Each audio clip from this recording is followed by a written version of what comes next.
सर्वात पहिलं मी काय केलं तर पहिलं pythontutor.com या साईटवर मी गेले. आता त्यानंतर आहे ना हा कोड घेतला ज्या थ्रू मला 1 to 9 आउटपुट हवंय. एरर तर नाहीये, सिंटॅक्स एरर नाहीये, पण लॉजिकल एरर आहे ज्या थ्रू मला जे हवं ते आउटपुट मला भेटत नाहीये. त्यासाठी काय करायचं तर ह्या ठिकाणी व्हिज्युअलाइज एक्झिक्युशनला मी पहिले क्लिक केलं. त्यानंतर आता सुरुवातीला आयची व्हॅल्यू 1 आहे. नेक्स्ट बटन क्लिक करूया. हे बघा आय आता 1 आहे.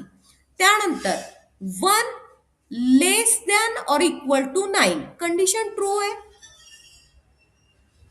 हो ट्रू आहे. कंडिशन जर ट्रू असेल नेक्स्ट बटनला क्लिक केलं तो खाली आला. आयची व्हॅल्यू 1 प्रिंट करेल. त्यानंतर आय 2ने इन्क्रीमेंट केला 3 झाली व्हॅल्यू. आता ह्या ठिकाणी 3 लेस आहे का 9 पेक्षा हो आहे. पुन्हा 3 तो प्रिंट करेल. 3चा तो 5 होईल.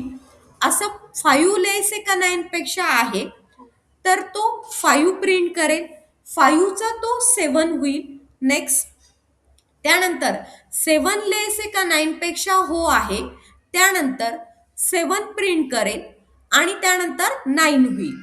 आणि पुन्हा 9 लेस आहे का 9 पेक्षा हो आहे. आला 9 प्रिंट केलं. 9चा तो 11 होतोय. इथपर्यंत बरोबर आहे. ठीक आहे. आता ही कंडिशन फॉल्स आहे. तो बाहेर आलाय, व्हाईलच्या बाहेर आलाय. आपल्याला जे अपेक्षित आहे ते आउटपुट आपल्याला 1 to 9चं भेटलंय. आता ह्या स्टेटमेंटला तो काय प्रिंट करतोय 13 प्रिंट करतोय.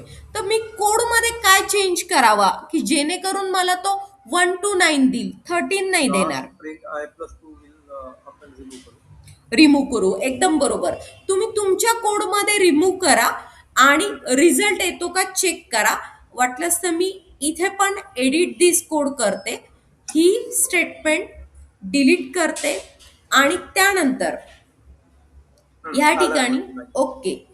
त्यानंतर मी फक्त इथं एंड रिझल्ट बघून घेते. रिझल्ट 1 to 9 प्रॉपर येतोय.